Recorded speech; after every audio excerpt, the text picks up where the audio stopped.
আসসালামু আলাইকুম শিক্ষার্থী বন্ধুরা, আশা করি আপনারা সবাই ভালো আছেন। আজকের ক্লাসে আমরা HTML শিখব শুধু।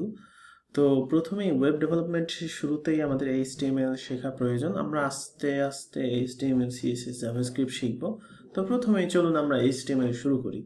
তো আমি ধরেই নিচ্ছি আপনি আপনার কম্পিউটারে একটা ব্রাউজার আছে যেটা আপনি চিনেন, এবং আপনি ভিজুয়াল স্টুডিও কোড নামে একটা সফটওয়্যার সেটাকে ইনস্টল করে ফেলেছেন আপনার কম্পিউটারে।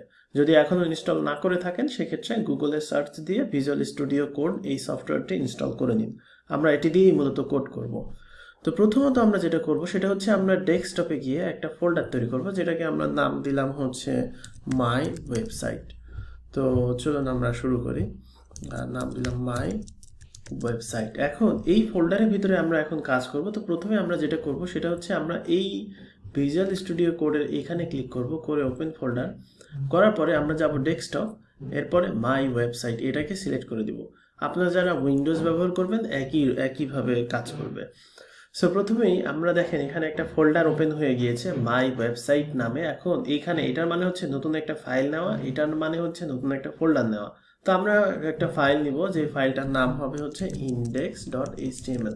এই ফাইলটার নাম খেয়াল করেন, আমি অবশ্যই সবসময় নামটা দেই হচ্ছে ছোট হাতের অক্ষরে এবং কোনো স্পেস ছাড়া, তারপরে .html দিয়েছি। এটি কিন্তু খুবই ইম্পর্টেন্ট। আপনারা যখনই কোনো ফাইল তৈরি করবেন ফাইলটার নাম ছোট হাতের দিবেন, কোনো স্পেস ভেতরে দেবেন না। যদি আপনার কোনো ডাবল দেওয়ার দরকার হয় ড্যাশ ইউজ করতে পারেন, আন্ডারস্কোর ইউজ করতে পারেন, কিন্তু এখানে বড় হাতের বা স্পেস দিলে পরবর্তীতে ছোটখাটো কিছু প্রবলেম হতে পারে। সো আমরা এখানে জাস্ট এটাকে দিয়ে এন্টার দিলাম, তাহলে আমার এটা একটা ফাইল তৈরি হয়ে যাবে। আপনি যদি এখন একটু খেয়াল করেন এখানে, অর্থাৎ আপনি যদি এখানে যান মাই ওয়েবসাইটে ফোল্ডার ওপেন করে দেখেন, দেখবেন যে ওই ফাইলটা আসলে তৈরি হয়ে গিয়েছে। সো এখন আমরা এখানে কোড করব। কোড করার জন্য প্রথমেই আমাদের যেটা করতে হবে, আমরা এটাকে কেটে নিলাম। এখন এইখানে আমরা HTML ট্যাগ শুরু করব। ট্যাগ মানে কি, আমরা যখন কম্পিউটারে কোনো কিছু এখন লিখবো যেটাকে আমরা ব্রাউজারে দেখাবো, সেটার জন্য আমরা মূলত HTML ট্যাগ দিয়ে লিখবো, যাতে আমাদের ব্রাউজার বুঝতে পারে যে আমরা অমুক জিনিসটা লিখছি। সো ট্যাগ লেখার জন্য আপনাকে যেটা করতে হবে, প্রথমে লেস দ্যান দিতে হবে, অর্থাৎ এইটা। এরপরে আমরা লিখবো হচ্ছে HTML। খেয়াল করেন HTML লেখার সাথে সাথেই আমাকে এখানে এটা দিয়ে দিলাম। আমি একটা কাজ করি, আমার এইটার ফন্টটা বড় করে দিই, তাহলে আপনাদের দেখতে একটু সুবিধা হবে। আমি ফন্টটা বাড়িয়ে নিয়েছি। আমি আসলে আপনাদেরও দেখাতে চাই ফন্ট কী করে বাড়াতে হয়। সেই জন্য আপনারা যাবেন হচ্ছে সেটিংস। আপনাদের এখানে সেটিংসে গেলে এরকম আসবে। তো এখন এখানে আমরা হচ্ছে ফন্ট সাইজের জন্য এখানে ফন্ট যদি যাই, ফন্ট লিখে যদি সার্চ করি, এখানে খেয়াল করেন এই যে ফন্ট আসছে। সো এখানে আমরা হচ্ছে 18 সাইজ করে নিলাম, এবং এখানে হচ্ছে আমরা খুব ইজিলি এখন এটাকে জাস্ট কেটে দিলে হবে। এটা এই যে ফন্ট সাইজটা বেড়ে গেছে। সো আমরা HTML লিখলাম, এর ভেতরে একটা এন্টার দিলাম। খেয়াল করেন এইখানে আমরা এর ভেতরে এখন কোড লিখবো। আপনি অবশ্যই HTML এর বাইরে গিয়ে লিখবেন না, সবকিছু HTML এর ভেতরে হবে। তো এখন এইখানে খেয়াল করেন এই যে আমি একটু ট্যাব দিয়েছি, মানে একটু স্পেস দিয়ে এখানে কার্সর চলে আসছে, এটার মানে হচ্ছে ইনডেন্টেশন। অবশ্যই কোডের ইনডেন্টেশন ঠিক রাখতে হবে আমাদের। কোনো একটা ট্যাগের ভেতরে আমরা যখন লিখবো একটা ট্যাব দিয়ে দিব, তাহলে আমরা বুঝতে পারবো যে আসলে ওই ট্যাগের ভেতরে আমরা আরেকটা কিছু লিখতে যাচ্ছি। সো এখন এই HTML এর ভেতরে আমাদের দুইটা ট্যাগ হবে। প্রথমত আমাদের যেটা হবে সেটা হচ্ছে হেড, এবং এইখানে খেয়াল করেন আমি যখন লিখলাম এই জিনিসটা চলে আসলো। এখানে যদি আমি একটা এন্টার দিই তাহলে এটা কিন্তু চলে আসবে। আপনি কিবোর্ডের ব্যবহার যত বেশি বাড়াতে পারবেন তত বেশি আপনার কোডের এফিসিয়েন্সি বাড়বে এবং দ্রুত হবে। সো আমি যদি হেড লিখে এখানে এন্টার দিই, সেক্ষেত্রে দেখেন এখানে কিন্তু আমার হচ্ছে হেড শেষ করার সাথে সাথে এইটা চলে আসলো। এখন এটা দুইটার ভিতর ডিফারেন্সটা কি? ডিফারেন্সটা হচ্ছে এখানে একটা স্ল্যাশ আছে, তার মানে হচ্ছে এটা শুরু এটা শেষ। এবার আমরা আবার একটা এন্টার দিলাম। তো হেডের ভেতরে আমরা আসলে দিব হচ্ছে, হেডটা হচ্ছে আমরা যদি ব্রাউজারে যাই, ব্রাউজারের যে উপরের অংশটুকু থাকে, অর্থাৎ যেখানে আমরা ওয়েবসাইটের টাইটেল দেখতে পাই সেটা হচ্ছে হেড, আর আমরা যে কন্টেন্টগুলো দেখতে পাই সেটা হচ্ছে বডি। সো আমরা হেড লিখলাম, হেডের ভিতরে আমাদের আসলে যাই হচ্ছে টাইটেল। সো আমরা এখানে লিখবো টাইটেল, এবং টাইটেল দিব হচ্ছে দিস ইজ মাই ওয়েবসাইট, এটা আপনি দিলেন। এখন আমরা হেডের পরে লিখবো, হেডের ভিতরে কিন্তু বডি থাকে না, হেডের নিচে বডি থাকে। সো এটা খেয়াল রাখবেন।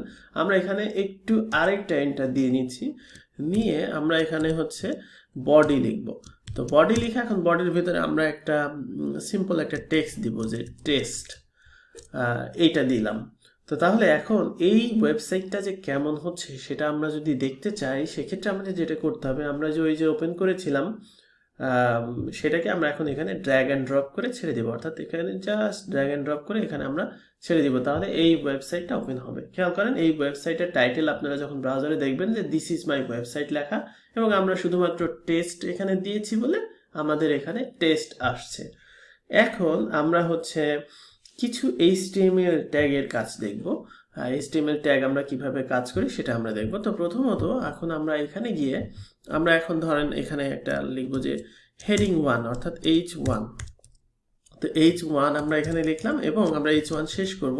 তো আমি এখানে এর ভেতরে গিয়ে আবার বলে দিলাম this is my heading.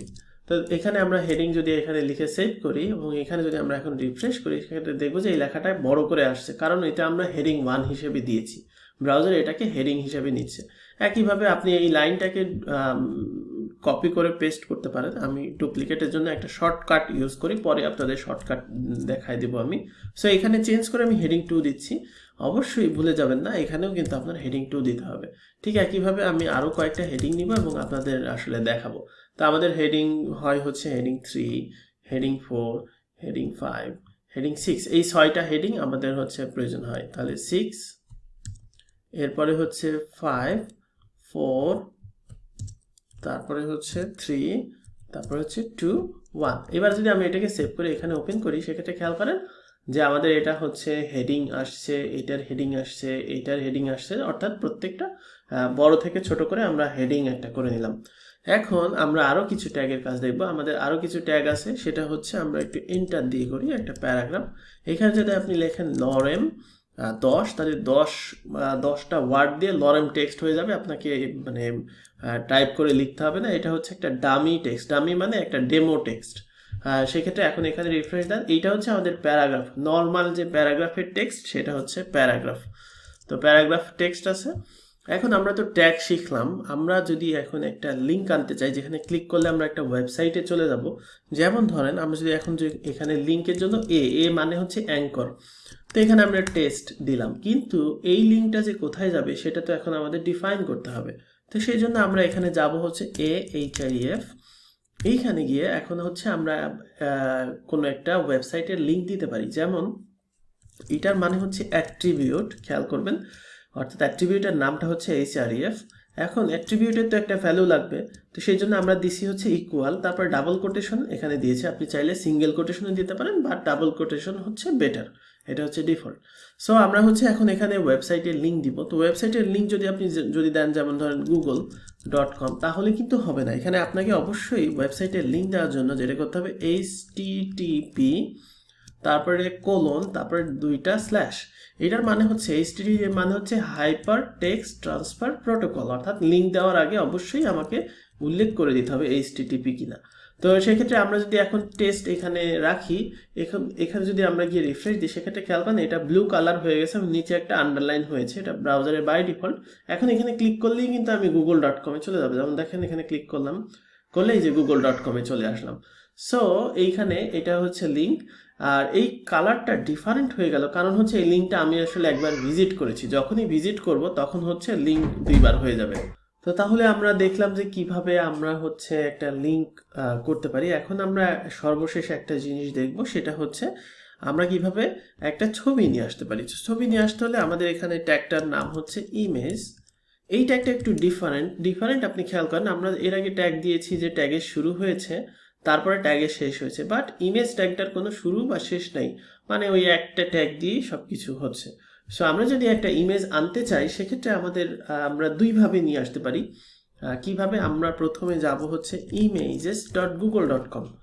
So আমি যদি এখানে সার্চ দেই বাংলাদেশ লিখে আমরা সার্চ দিলাম, এখন ধরেন এই ইমেজটাকে আমরা নিয়ে আসতে চাই, তাহলে আমরা জাস্ট এখানে রাইট ক্লিক করব, তারপরে আমরা করব হচ্ছে কপি ইমেজ অ্যাড্রেস, মানে এই ইমেজের ঠিকানাটা। এখন যদি আমরা এখানে যে src অ্যাট্রিবিউটটা ব্যবহার করি এবং এখানে যদি এটা দিয়ে দেই, এই লং একটা আসছে, সেক্ষেত্রে আমাদের এখানে এই ইমেজটা আসবে। আচ্ছা, এখন এইখানে আমাদের কিছু সেটিংস আছে, সেটা হচ্ছে আপনি ভিউতে যাবেন, যাওয়ার পরে ওয়ার্ড র্যাপ দিলে এটা হচ্ছে এক লাইনে হবে। তো এই লং একটা ইমেজ আসছে, ওকে আসুক, সমস্যা নেই, আমরা জাস্ট একটু দেখার জন্য। সো কপি ইমেজ অ্যাড্রেস করেও আমরা নিয়ে আসতে পারি। এখন এখানে রিফ্রেশ দিলে আমাদের এই ইমেজটা চলে আসলো। এখন ধরেন আপনি লং এরকম কিছু চাচ্ছেন না, সেই ক্ষেত্রে আপনি একটা কাজ করতে পারেন, এইখানে গিয়ে রাইট ক্লিক করে এটাকে সেভ ইমেজ অ্যাজ, এবং এটা আমরা কোথায় সেভ করব? এটা আমরা সেভ করব মাই ওয়েবসাইটের ভেতরে। এবং এখানে আপনি যেই নাম দিয়ে সেভ করবেন, শুধু নামটা আপনাকে একটু দেখে নিতে হবে। যেমন আমি একটু দেখি, এইটার কিন্তু শেষে একটা এক্সটেনশন থাকবে, যেমন দেখেন download.png। সো এই নামটা আমাকে এখন আমরা ইউজ করতে পারবো। কিভাবে? আমরা এখন এটা কেটে দিলাম, দিয়ে আমরা এখানে দিলাম হচ্ছে ডাউনলোড ডট, এখানে আপনার সাজেশন আসবে। সো আমরা জাস্ট এন্টার দিলেই download.png, আচ্ছা এন্টার দিলে আসছে না, আমরা লিখে দিই download.png। সেক্ষেত্রে আমরা এই ইমেজটা আসলে ওপেন হচ্ছে কিনা সেটা আমরা এখান থেকেও চেক করতে পারি। যে খেয়াল করেন এখানে ফলোইং কমান্ড ক্লিক, আমরা ম্যাক ইউজ করছি এই জন্য আপনি উইন্ডোজে কন্ট্রোল ক্লিক দিবেন, দিয়ে যদি ব্রাউজারে এটা ওপেন হয়, অর্থাৎ এখানে যদি ওপেন হয় সেক্ষেত্রে বুঝবেন যে এটা কাজ করবে। যেমন ধরেন আমি যদি এখানে একটা ভুল দেই, সেক্ষেত্রে এটা কিন্তু কাজ করবে না, অর্থাৎ এই যে এরর আসছে, তার মানে এটার কোনো একটা প্রবলেম আছে। সো আপনি এখান থেকে চেক করে নিতে পারেন। এখন যদি আমি এখানে গিয়ে রিফ্রেশ দেই, সেক্ষেত্রেও আমার ইমেজটা ওপেন হবে, এবং এটা আমাদের নিজেদের কম্পিউটার থেকে ওপেন হচ্ছে, কোনো মানে গুগল থেকে বা অন্য জায়গা থেকে না। অর্থাৎ এইভাবে আপনি সেভ করেও নিতে পারেন। ইমেজের নামটা অবশ্যই আপনি ছোট হাতের অক্ষরে ওইভাবে ইউজ করবেন। ইমেজ বা যে কোনো ফাইলের নামে এইভাবে ইউজ করবেন। তো আপনারা এই পর্যন্ত প্র্যাকটিস করতে থাকেন। আমরা নেক্সট ক্লাসে আমরা আরও অন্যান্য যে HTML এর এলিমেন্ট রয়েছে সেগুলো দেখব। সবাই ভালো থাকবেন। আল্লাহ হাফেজ।